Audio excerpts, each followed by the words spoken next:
A Catedral Metropolitana de São Paulo, conhecida como a Catedral da Sé, a primeira sé, em 1588, os moradores da pequena vila de São Paulo e os jesuítas competiam a autorização do Império para a construção da Igreja Matriz. A permissão veio a ser concedida apenas no ano de 1591, e a construção teve início apenas no ano de 1598. Sua conclusão foi em 1612. Com a elevação da vila e cidade no ano de 1740, a capitânia de São Paulo passou a ser sede episcopal e, devido a esse fato, a matriz ganhou seu devido valor. Mas, decorrido muitos anos sofrendo grandes degradações, do templo precisou ser demolido para dar início à construção da igreja que hoje conhecemos pelo desejo então do arcebispo Dom Duarte Leopoldo e Silva. O arquiteto responsável pela construção da Catedral da Sé foi o Maximilian Emil Angel. Ele foi um arquiteto e engenheiro alemão que estudou engenharia em Hannover e atuou profissionalmente no Brasil. A sua chegada no país foi no ano de 1888, quando foi contratado para trabalhar na construção de estradas de ferro em Minas Gerais. Mais tarde, mudou-se para São Paulo e no ano de 1898 se tornou-se professor da Escola Politécnica da Universidade de São Paulo. As suas principais obras incluem a Catedral Metropolitana de São Paulo, a Catedral de Santos e a Igreja da Consolação, todas em estilo neogótico. Em 1999, dia 8 de julho, os paulistanos levaram um susto. A Catedral da Sé, um dos maiores símbolos da cidade, amanheceu interditada, com seus vitrais quebrados, suas portas em péssimos estados e parede repleta de rachadura e vazamento. Devido às inúmeras infiltrações, diversos fragmentos do teto possuíam considerável risco de desabar a qualquer momento. Grandes e diversas trincas podiam ser vistas nas colunas de granitos e no chão de mármores. Vários ninhos de urubus ocupavam o telhado e o cheiro de mofo podia ser sentido em todo o seu templo. Tendo tudo isso em vista, a igreja foi lacrada. O restauro tinha como característica a recuperação dos seus elementos artísticos, que possuem duas ordens a ser seguida. A primeira seria os problemas de deteriorações, os movimentos estrutural, fissura, filtrações de água, ataque de insetos que seriam alimentados pelas madeiras, entre outros. A segunda seria as diversas partes não construídas do projeto original, de autoridades do arquiteto Maximiliano, assim como as necessidades de adaptações, novas funções e os princípios religiosos. As 14 torres possuem um estilo neogótico, quase não foram erguidas, devido à equipe de arquitetos e engenheiros que não possuíam as plantas originais, as quais foram perdidas algumas décadas atrás. Foi criado um projeto mais contemporâneo, onde as torres seriam de vidro transparente e azul. O Dom Cláudio, então arcebispo de São Paulo, vetou a proposta e exigiu que a catedral fosse construída de acordo com a proposta de Maximiliano. Então iniciou uma busca pela planta antiga. Essa busca só terminou durante uma faxina no coro aonde foi encontrado o projeto original, no meio de entulhos e lixos. Assim que a planta original foi encontrada, iniciou um desafio. Como seria construir uma torre gótica em pleno século XXI? Se fosse utilizados granitos, materiais utilizados na construção, a igreja inteira poderia ceder com o peso. Foi utilizada então uma estrutura de ferro revestida com argamassa e fibra de vidro, o que resultou na redução do peso das torres em aproximadamente 50%. De longe as torres parecem ser pequenas, contudo variam de um tamanho entre 12 a 19 metros de altura. Após o restauro, o edifício não passou por manutenção, devido à falta de verba, menos ainda para a construção do que ficou pendente. Nos locais onde as torres deveriam ser construídas originalmente, haviam os buracos pelos quais encontravam águas de chuva, pombo e outras sujeiras e alguns animais e insetos. Os torreões são classificados por 3 tipos: A, B e C. A torre A está sendo representada pela imagem pela cor amarela, como podemos ver. Ela foi resgatada por uma estrutura metálica nos platôs existentes e ficcionados com os painéis de GRC sobre a edificação. E o levantamento dos painéis foram levantados por guinchos, e as peças teriam que ter modulações grandes, sem perder o seu nível de detalhe, e isso proporcionou redução significativa da junta entre os pré-fabricados. Já a Torre B está com a cor verde. Eles foram os últimos a serem fabricados e montados, levando aproximadamente 60 dias para serem entregues, com sua altura de 20 metros sendo a mais alta entre os 3 tipos de torres. No total, possui 6 torreões do tipo B, e elas fazem um conjunto com as torres principais dos sinos, localizada em frente da Praça da Sé. E por fim, a Torre C, com a cor azul. A Catedral da Sé possui 4 torreões do tipo C, foram os primeiros a serem edificados e têm um nível mais alto ao redor da cúpula. Como todas as torres do projeto, se dispõem em forma de octógonos com 8 pilares metálicos estruturais. Com o processo lento das torres, levaram 120 dias para sua montagem, sendo os mais demorados para a produção. Foram aplicados 400 metros de GRC, com as estruturas metálicas com um total de 1.820 peças, com 10.900 de aços e com 79 tipos de formas. A cripta foi a primeira parte da catedral a ser concluída no restauro, localizada no subsolo, abaixo do altar. Podemos encontrar a cripta com 619 metros quadrados ornamentadas com belas obras. Neles estão sepultados os bispos de São Paulo, como o regente Feijó e o cacique Tibiriçá. A cripta foi um dos locais que mais sofreu com a conservação, através de umidade e infiltrações. Em uma sala, próximo à caixa da água, foi encontrado um Cristo de madeira, de 1773. Após ser restaurada, a imagem passou a ser exposta na entrada da cripta.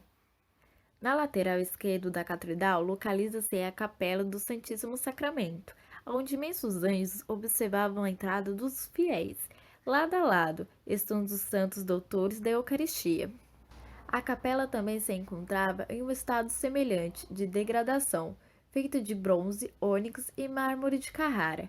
Ela encontra uma série de baixos relevos, com motivos sacros que por décadas ficaram escondidos devido à sujeira. O conjunto de 52 vitrais passou por um procedimento de limpeza e restauro, porque a grande parte dela estava muito quebrada, e como a medida provisória era utilizar o epóxi para assinar temporariamente o problema, contudo esse conserto que era temporário virou permanente. Esses vitrais possuíam valores históricos e econômicos inestimáveis, porque eles foram criados e executados por uns artistas de renomes, uma das mais conceituadas empresas de vitrais do país. Os acervos artísticos de esculturas, talhas, mosaicos, mobiliários, entre outros componentes cheios de intenção, significados e religiosos, possibilitaram para propor a descrição detalhada e identificação de todos eles. O intuito era proporcionar um roteiro para a visita interna e externa na cobertura. E também utilizar o alto de uma das torres como mirante a 360 graus para vislumbrar da paisagem urbana de São Paulo. A Catedral da Sé tem 111 metros de comprimento por 46 metros de largura e 6.700 metros quadrados de área construída. Muitos desses detalhes passam despercebidos e ao caminhar pelo templo é necessário que olhe para cima. No alto da coluna foi adaptado um estilo gótico aos capiteis, como um tatu, tucano, largado, entre outros elementos. Empenhado na conclusão do projeto estava um homem com visão empreendedora, reservado e determinado, o então arcebispo de São Paulo, Dom Cláudio Umes. Na época ele tinha 68 anos e teve que se desdobrar para conseguir um total de 19,5 milhões de reais para a conclusão do edifício. Com a dificuldade de obter as verbas, ele decidiu então ir até Brasília em busca de ajuda com o presidente Fernando Henrique Cardoso. Desde então, ele foi recebido por diversas reuniões por banqueiros, grandes empresários e empreiteiros. Porém, os grandes milionários do país, como o dono do Banco do Itaú e o Grupo Votorantim, não hesitaram em colaborar com a recuperação de um dos mais conhecidos cartões postais da cidade de São Paulo. E com a catedral já concluída, a intenção agora é que futuramente os visitantes possam andar por toda a extensão do telhado e em volta da cúpula com cerca de 60 metros de altura do chão. Ficha técnica do restauro. Nome da obra: Catedral da Sé. A localização: Praça da Sé, São Paulo. A Catedral da Sé possui uma área construída de mais de 6 mil metros quadrados. O projeto de restauração e adaptação da catedral foi dirigido pelo arquiteto Paulo de Melo Bastos. Possuiu colaboradores como o arquiteto Nelson Xavier, Tiago Angelini Morgero e Pedro Henrique. Possuiu uma grande equipe para cada tipo de elemento, como restauro de madeira, projeto de luminotécnica,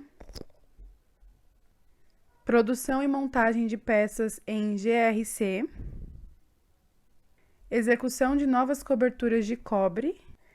As obras iniciadas em maio de 2000 foram construídas 14 novas torres, além de outros ornamentos menores previstos no projeto original. A estrutura, infelizmente, não suportava muito peso e foi usada um tipo de argamassa especial. O bronze da cobertura foi envelhecido artificialmente para evitar o contraste com o metal antigo. Possui 102 estátuas e 96 baixo relevo. A maioria foi doada por famílias tradicionais da cidade, como o conjunto da Capela do Santíssimo Sacramento, pelos Matarazos. Nas paredes, o granito foi limpo e o rejunte de onde brotavam verdadeiros arbustos foi restaurado. As trincas das paredes foram consertadas. Seguindo a mesma linha, todas as portas foram restauradas. Cada folha feita de jacarandá pesa em cerca de 650 quilos. Os púlpitos, que infelizmente estavam infestados de cupim, foram restaurados. Na cobertura foram trocadas todas as telhas do teto da igreja e soldadas as trincas da abóbada. O sistema de para-raios foi refeito. As cristas das cumieiras foram desamassadas e soldadas novamente. O sistema de captação de água de chuva foi revisto. Os vitrais, dos 30 vitrais da Sé confeccionados por artistas estrangeiros, que na época eram os mais importantes da arte sacra mundial, foram restaurados. O vitral da porta da igreja, composto de 7 rosáceas, estava guardado há décadas e foi instalado no local previsto. Atualmente, com a reinauguração, os visitantes poderão apreciar belos detalhes que antes eram escondidos pela sujeira. Podemos destacar o tatu esculpido em uma das colunas, o mosaico de São Paulo, a série de vitrais europeus e o púlpito de nogueira e bronze.